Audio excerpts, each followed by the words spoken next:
boxing is a strange sport. You know, it's 100 miles an hour in training camp, then you have a fight and you've got, you know, tens of thousands of people screaming for you, and it's on television and it's millions of pounds and it's all great. Then bang, it stops and it's all over, and then you just got to get on with your life. After 16 years, the two-division boxing champ David Haye has decided to hang up the gloves at the age of 37, following his 2 defeats to fellow Englishman Tony Bellew.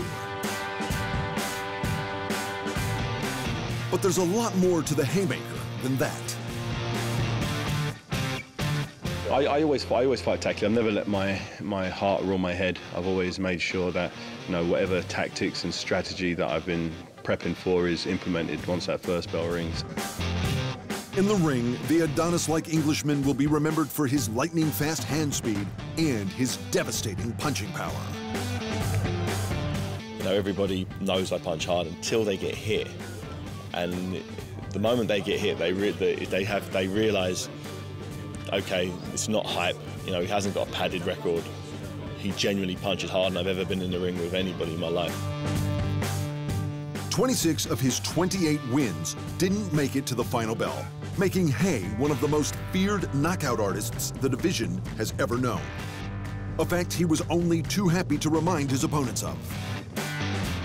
Rarely do I hit someone on the chin and I'm not go over or do a complete Bambi on ice routine. His other powerful attribute was an ability to get on his opponent's nerves before the fight had even begun. I admire his style, I admire his fighting. I just think he's an absolute plonker of a fella. From the word go, watching round 4, you'll be puffing on his ass. David Hayes, don't even mention it. Unfortunately, Haye's boxing career was continually hampered by injury, but the Brit still managed to fight his way into the record books.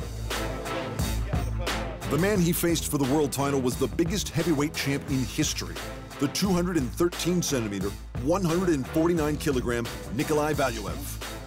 And Haye beat him via a unanimous decision, despite the record 45-kilo weight difference.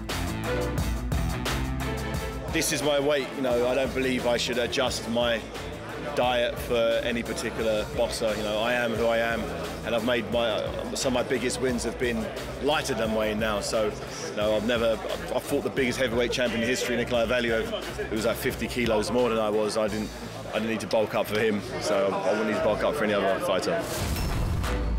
And with a record of 28-4, Haye is the only other man aside from the great Evander Holyfield to unify cruiserweight titles before moving up to claim a heavyweight world title.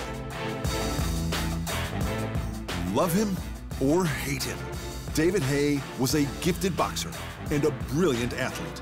And with accomplishments like his, you can be sure we'll see him in the Hall of Fame in the not-too-distant future.